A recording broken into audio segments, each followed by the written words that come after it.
ప్రార్థన చేసుకుందాం. తండ్రి, మీకు వందనాలు చెల్లిస్తున్నాం ప్రభువా.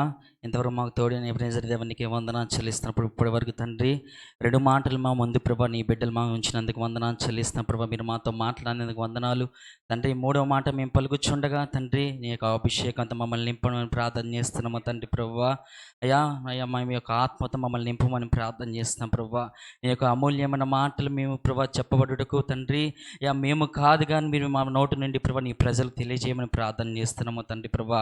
యా మేము ఏ మాట అయితే ప్రభా మేము విడుదల చేస్తున్నాము ప్రభా, ఏ మాట అయితే మేము పలుకుచున్నామో తండ్రి ప్రభా, ఆ మాట ప్రతి ఒక్కరు హృదయం తాకబడుటకు నీ కృప దయచేయమని ప్రార్థన చేస్తున్నాము నాయన. యా ప్రతి ఒక్కరు అర్థం అవుటకు తండ్రి శ్రద్ధగా విని ప్రభా, ప్రతి ఒక్క నిద్ర మొత్తం నుంచి విడుదల దయచేయబడిగా ప్రార్థన చేస్తున్నాము తండ్రి. నీకు స్తోత్రాలు చెల్లిస్తున్న ప్రభా. ఇంత మాకు తోడుగా నడిపించినందుకు వందనాలు చెల్లిస్తూ నీ ప్రభా ఈ యొక్క మాట ద్వారా తండ్రి ప్రతి ఒక్కరు హృదయములు తెరవబడుగాక ప్రార్థన చేస్తున్నాము తండ్రి. నీకు స్తోత్రం చెల్లిస్తూ నీ కృపను కోరుతూ యేసు పరిశుద్ధ నామంలో అడిగి పెట్టుకుంటున్నాం తండ్రి. ఆమేన్, ఆమేన్. యేసుక్రీస్తు ప్రభువారు సిలువలో పలికిన 3వ మాట గురించి మనం ధ్యానించుకుందాం. యేసుక్రీస్తు ప్రభువారు సిలువలో పలికిన 3వ మాట యోహాను సువార్త 19వ అధ్యాయము 26వ వచనము చూద్దాం. యేసు తన తల్లియు తను ప్రేమించిన శిష్యుడును దగ్గర నిల్చుండుట చూచి, అమ్మా ఇదిగో నీ కుమారుడని తన తల్లితో చెప్పిన. ఆమేన్, హల్లెలూయా. ఇక్కడ చూసినట్లయితే 3వ మాటలో యేసయ్య సిలువలో వేలాడబడినప్పుడు ఎదురుగున్న తల్లిని కుమారుని శిష్యుడైన యోహానుని చూసి దగ్గరగా పిలిచి ఈ మాట చెప్పాడండి. ఏమనంటే, ఇదిగో అమ్మా ఇదిగో నీ కుమారుడు అని తన తల్లితో చెప్పెను. యోహాను ఎవరు? శిష్యుడు, అవునా కదా? అయితే తల్లి అయిన మరియా అక్కడ వేదనతో తండ్రి కుమారుని యొక్క ఆ గాయములు చూసి, ఆ రక్తమును చూసి ఎంతో దుఃఖములో ఏడుస్తూ ఉందండి. ఆ దుఃఖములో కూడా యేసయ్య మరణ స్థితిలో ఉన్నప్పుడు కూడా మరియని మర్చిపోలేదు. ఆమేన్, హల్లెలూయా. తల్లిని మర్చిపోలేదు, తల్లి ప్రేమను మర్చిపోలేదు. ఇక్కడ మనం 3 విషయాలు మనం చూడగలుగుతాం. ఒకటి, తల్లి పట్ల ఉన్న కుమారునికి బాధ్యత, అవునా కదా? రెండోది ప్రేమ, మూడోది శిష్యుని పట్ల ఉన్న నమ్మకం. ఆమేన్, హల్లెలూయా. అయితే దీంట్లో ఈ 3 విషయాలు మనం చూసినట్లయితే, మొదటిగా కుమారునికి తల్లి పట్ల ఉన్న బాధ్యతను, ఆయన మరణించిన తర్వాత నా తల్లిని ఎవరు చూసుకుంటారు, నా తల్లి ఏమైపోతుందో, నా తల్లిని ఎవరికి అప్పగించాలని దేవుని చిత్త ప్రకారము తను ప్రేమించిన శిష్యుడును అంటే యోహానునికి తల్లిని అప్పగించాడు యేసు ప్రభు. ఆమేన్, హల్లెలూయా. ఈ విషయాన్ని మనం చూసినట్లయితే అండి, యేసుక్రీస్తు ప్రభు వారికి యేసుక్రీస్తు ప్రభు ఒక్కడే అంటే మరియకు ఒక్కడే కుమారుడు కాదు, మరొక ఇద్దరు సహోదరులు కూడా ఉన్నారండి, అవునా కదా? అయితే అక్కడ ఉన్న విషయం చూసినట్లయితే, ఎందుకని సహోదరులకు తల్లిని అప్పగించలేదు, ఎందుకని యోహానుకే, ఆయన ప్రేమించిన శిష్యుడైన యోహానుకే తల్లిని అప్పగించాడని చూసినట్లయితే, అక్కడే ఉన్న యోహాను సువార్త 7వ అధ్యాయం 1వ వచనం చూసినట్లయితే ఒకసారి తెరిచి చదివి సహాయం చేయాలని కోరుతున్నాను. అటు తర్వాత యూదులు ఆయనను చంప వెతికినందున యేసు యూదయలో సంచరించనొల్లక గలిలయలో సంచరించుండెను. యూదుల పన్నసాలలో పండుగ సమీపించను గనుక ఆయన సహోదరులు ఆయనను చూచి, నీవు చేయుచున్న క్రియలు నీ శిష్యులను చూచున్నట్లు నీ స్థలమును విడిచి యూదయకు వెళ్ళుము. ఆమేన్, హల్లెలూయా.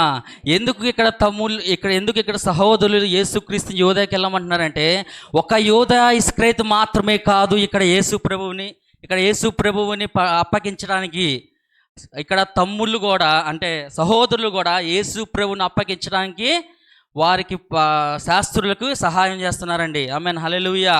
అంటే ఇక్కడ ఈ మాట చూసినట్లయితే తమ్ముళ్ళకి సహోదరులకు యేసుక్రీస్తు అంటే గిట్టదు. ఎవరైనా ఒక కుటుంబంలో ఒక అన్న తమ్ముళ్ళు ఉంటే ఎంతో ప్రేమతో అన్యోన్యంగా ఉంటారు, అవునా కదా? కానీ ఇక్కడ చూసినట్లయితే శాస్త్రులు పరిసేరులు వీళ్ళందరూ ఏం చేస్తున్నారు? ఇక్కడ తమ్ముళ్ళు ఇక్కడ ఏం తెలియజేస్తున్నారో తెలుసా? ఇదిగో ఈయన లోకరక్షకుడు అంట, ఈయన గొప్పవాడంట, ఈయన అనేక మందికి స్వస్థత కార్యాలు చేస్తున్నాడు, ఇతను అనేక మందికి ఎన్నో బోధలు చేస్తున్నాడు, ఇక్కడ ఉన్న జనాలు మారుస్తున్నాడు, ఇగో మోషే ధర్మశాస్త్రం మారుస్తా అంటున్నాడు, ఈ మాట ఆ మాట చెప్పి అనేక మంది హృదయాలు మారుస్తున్నారు, ఇక్కడ ఉన్న మన యొక్క రోమ ప్రభుత్వం పడేస్తానంటున్నాడు అని ఇక్కడ ఉన్న సహోదరులకు శాస్త్రులు వివరిస్తున్నారు. ఆమేన్, హల్లెలూయా.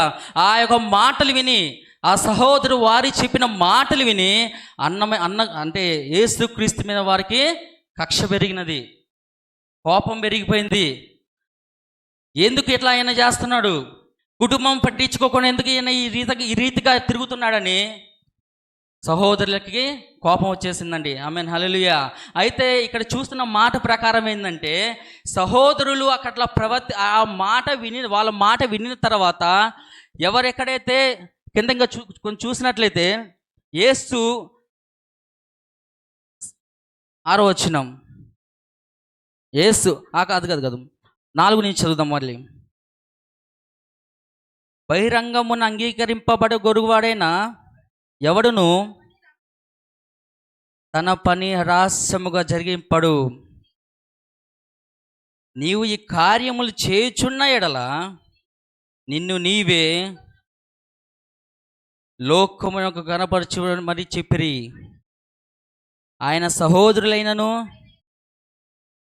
ఆయనందు విశ్వాసము ఉంచలేదు. ఆమేన్, హల్లెలూయా. అక్కడ మాట చూసినట్లయితే చూస్తున్నారా?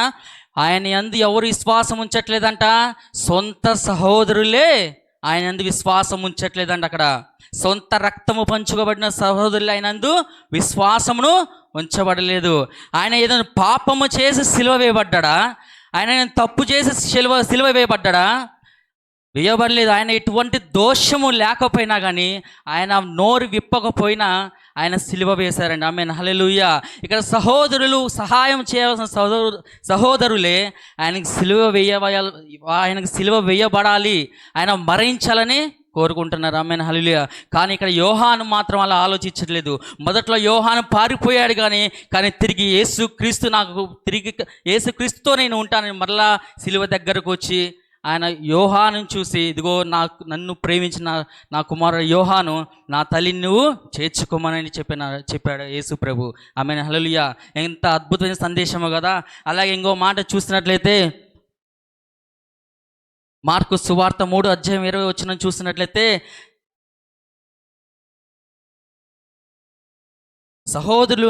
సహోదరులు యేసయ్యకు అంతగా కీడు చేయాలని చూసినా కానీ యేసయ్య మాత్రం సహోదరులను ప్రేమించకుండా మాత్రం ఉండలేదండి. ఆయన ప్రేమించాడు, ఆయన వాళ్ళని ప్రేమిస్తూనే ఉన్నాడు. ఆమేన్, హల్లెలూయా.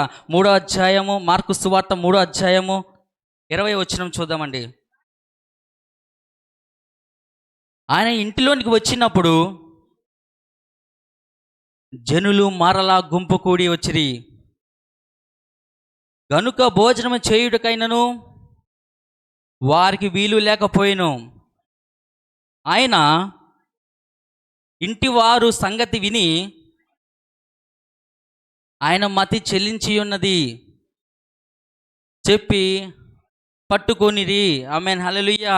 ఇక్కడ దేవుడు సువార్త ప్రకటిస్తుంటే, ఆయన మంచి మాట ప్రకటిస్తుంటే, ఇక్కడ సహోదరులు ఏం చెప్తున్నారంటే ఇతరులకు, ఆయనకు మతి చెల్లించిపోయినది. ఇదిగో అమ్మా, నీ కుమారుడు ఇక్కడ సువార్త ప్రకటిస్తున్నాడు, మంచి వార్త ప్రకటిస్తున్నాడు, ఇదిగో నీ కుమారుడికి పిచ్చి పట్టింది తల్లి అని ఎంతోమంది నసుకుతారు, గునుగుతారు. ఎదురు చెప్పర్లే, ఎదురుని చెప్తే ఏమైనా అనుకుంటారో అనుకొని పక్కకు వెళ్ళి గునుగుతూ ఉంటారు, అవునా కదా? ఏదైనా సువార్త ప్రకటిస్తున్నా, ఎవరైనా ఏదైనా కూడికలకి వెళ్ళినా, యవనస్తులు కూడికలకి వెళ్ళినా కానీ అన్యులు ఏమంటారు తెలుసా? అమ్మా, నీ కొడుకేం పిచ్చి పట్టిందా? అంతరో తల్లి, నువ్వు వెళ్ళి కొడుకు చెప్పు, వెళ్ళొద్దని చెప్పు, చర్చికి వెళ్ళొద్దని చెప్పు అనే ఒక మాటలు ఇక్కడ సహోదరులు ఏం చెప్తున్నారు? అక్కడ ఆయన ఇంటి వారి సంగతి విని ఆయన మతి చెల్లించి ఉన్నదని చెప్పి ఆయనను పట్టుకొనబోయిరి. ఆమేన్ హల్లెలూయా. మరొక మాట కింద చూసినట్లయితే, ఆయన సహోదరులను తల్లియు వచ్చి లోపల నిలిచి ఆయన పిలువనంపిరి. జనులు గుంపుగా ఆయన చుట్టూ కూర్చుండిరి. వారు, ఇదిగో నీ తల్లియు నీ సహోదరుని వెలుపల ఉండి నీ కోసము వెతుకుచున్నారని ఆయనతో చెప్పగా, అప్పుడు యేసుప్రభు ఏమన్నా తెలుసా, ఆయన నా తల్లి నా సహోదరులు ఎవరని తన చుట్టూ కూర్చున్న వారిని కలయ చూచి, ఇదిగో నా తల్లియు నా సహోదరులను దేవుని చిత్తము చొప్పున జరిగించువాడే నా సహోదరుడును నా సహోదరియు తల్లి అని చెప్పిన ఆమె గడి చెప్పలు కూడా దేవుని నామయ్య పరిశుద్ధం. హల్లెలూయా హల్లెలూయా. ఇక్కడ దేవుడు చెప్తున్న మాట ఏంటంటే, దేవుని చిత్తము ప్రకారం ఉండువారే. ఆమె ఇక్కడ చూసారా, దేవుని ఆజ్ఞ యేసు ప్రభు ఎంత కూడా తూచ తప్పలేదు. దేవుని చిత్త ప్రకారము నన్ను ప్రేమించిన వారు మాత్రమే నా సహోదరులు నా సహోదరులు నా యొక్క తల్లి అని ఇక్కడ యేసు ప్రభు వారు చెప్తున్న మాట అక్కడ. ఆమేన్ హల్లెలూయా. ఇక్కడ చూసిన మాట, ప్రతి మాటలోనూ దేవుడు ఎంతగా ప్రేమించాడో, దేవుడు ఎంతగా బాధ్యత వహించాడో, దేవుడి పట్ల యోహాను కూడా అదే నమ్మకంతో, అయ్యా నేను ఆడ చూసుకున్నయ్యా నీ తల్లిని, అయ్యా ఇతరులు లేదని అనుకుంటారా అని మాత్రం యోహాను నేను చెప్పాడు. యేసు ప్రభుతో అనలేదండి, కానీ దేవుని చిత్తానికి తల వంచాడు. ఆమేన్ హల్లెలూయా. యోహాను దేవుని చిత్తానికి అక్కడ తల వంచాడు. ఆ తర్వాత సహోదరులు యోహాను 7:1 చెప్పిన విధంగా, యోహాను 7:1,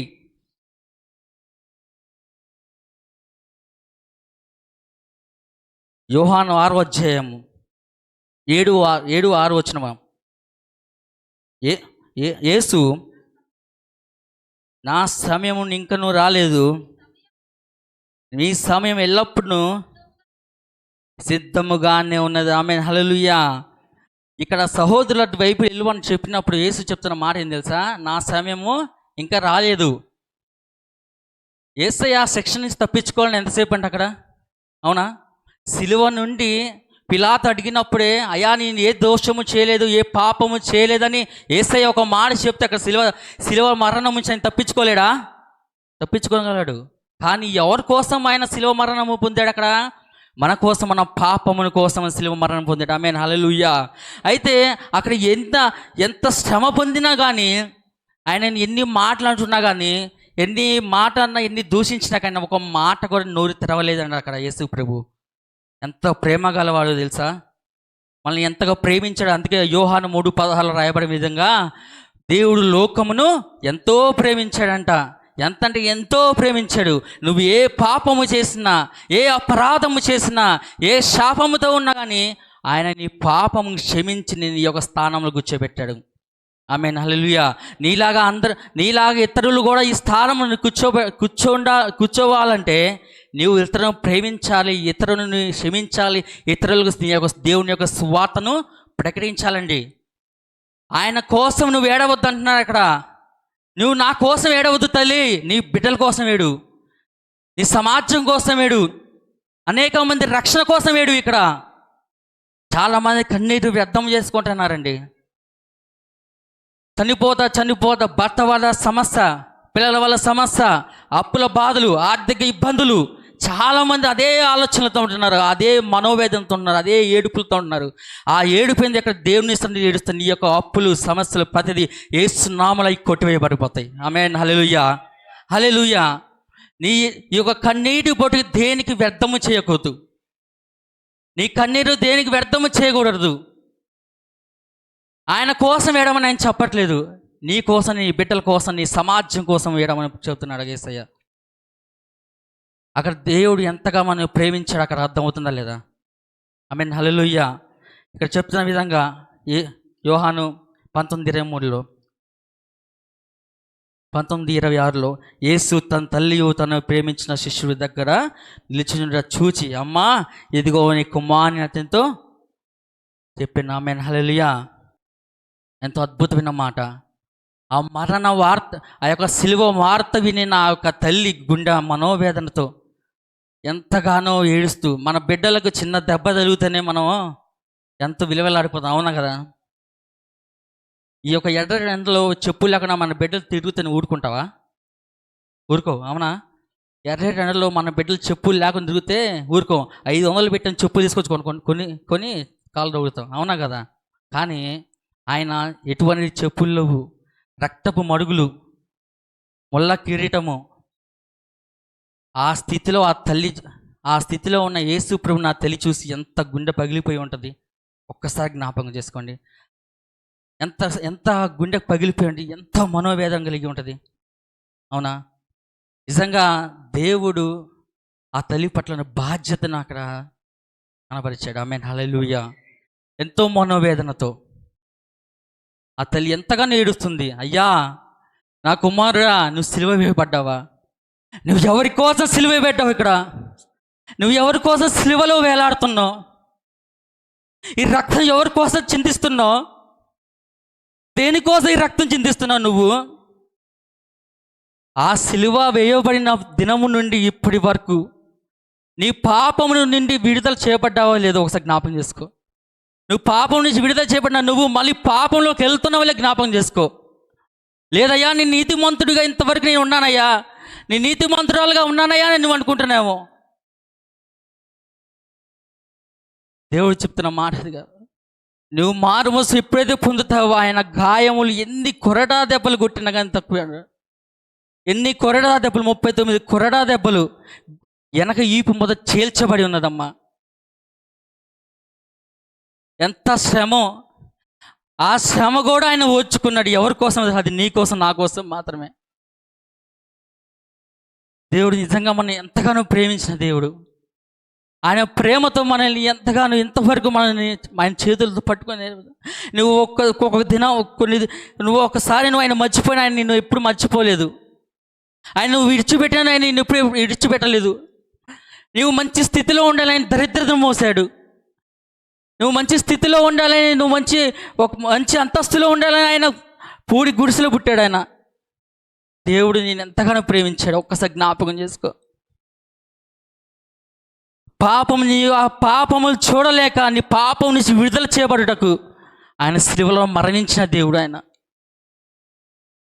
ఇంకా నువ్వు ఆయన సిలువ వేయబడిన తర్వాత నువ్వు పాపం చేస్తూ ఉంటే, నువ్వు ఆయన సిలువ వేయబడిన తర్వాత కూడా ఆయన నువ్వు పాపంలో బ్రతుకుతూ ఉంటే, ఆ పాపం చేసుకుని నువ్వు ఇంకా సంఘానికి వస్తూ ఉంటే, ఆయన నువ్వు సిలువ వేస్తూనే ఉన్నావు. కానీ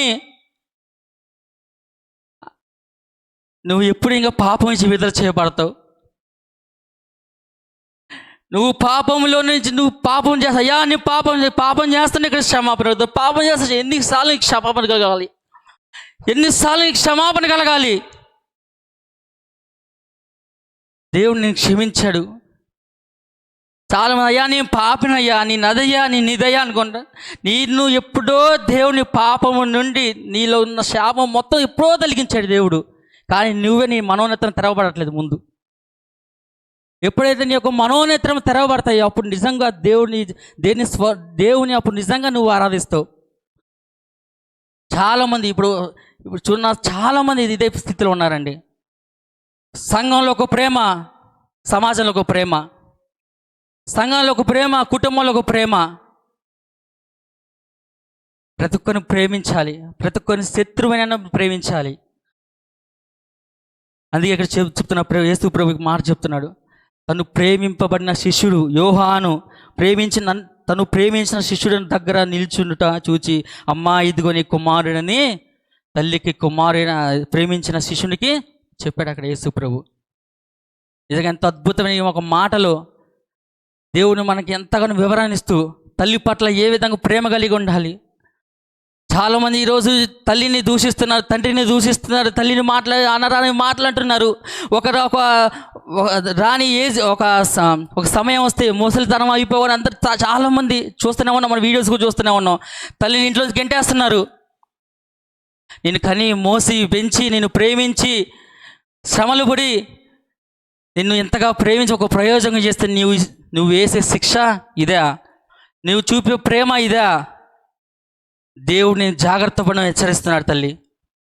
దేవుడిని జాగ్రత్త పడిన హెచ్చరిస్తున్నాడు. ఇక్కడ నువ్వు బాగుండొచ్చు, కానీ ఒక దినము నీకు రాబోతుంది. ఆ దినమున దేవుడు నువ్వు ఖచ్చితంగా లెక్క చెప్పాలి. గట్టిగా చెప్పలు కొడతాం, గట్టిగా చెప్పలు కొడదాం. ఒక్క దినము రాబోతుంది, ఆ దినము ఖచ్చితంగా నువ్వు దేవుడికి లెక్క చెప్పాలి. ఈ మనోన్నతలు తెరవబడాలి. ఈ ఒక మాట దేవుడు దీవించును గాక. ఆమేన్.